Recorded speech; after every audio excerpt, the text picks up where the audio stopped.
কবিতাৰ শিৰোনাম তেজস্বিতা। আই তেজস্বীও ব্ৰহ্মপুত্ৰৰ বুকুৰ মাজুলীৰ জীয়ৰী তই তেজস্বিতা। যি কাণেৰে শুনিছো মই এতিয়াও মানি ল'ব পৰা নাই আই। সত্ৰ, নামঘৰ, মাজুলীৰ কৃষ্টি সংস্কৃতিৰ মাজতে তই 14 বছৰ পাৰ কৰিলি।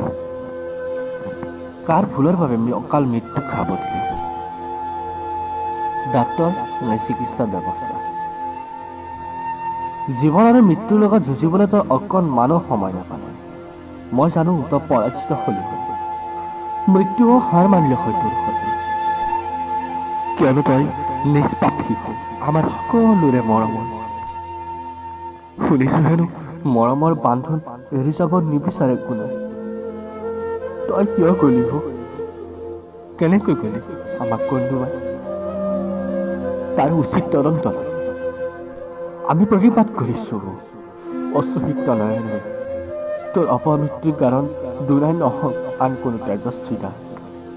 হাই তেজস্বিতা, তই যে গাইছিলি প্ৰাণ ঢালি সেই গানটি, জোন ধৰে জোনালীতে তৰা আৱতিক চাই, হাতী পুথি চিকিমিকি নাচি হাসি যায়।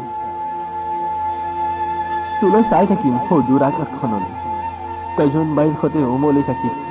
হাত বোলাই মাতিম তোক, তই মিচিকিয়াই হাঁহিবি। পাহৰিব নোৱাৰিম তোক, তই যি দি গলি, যি শুনাই গলি। তোৰ সুকোমল কণ্ঠই আমি শুৱৰি থাকিম সদায় অশ্বশিক্ত নয়নেৰে। আকৌ কৈছো তই য'তে থাক সুখত থাক, ভগৱানে তোক স্বৰ্গৰ ৰাণী কৰি ৰাখক।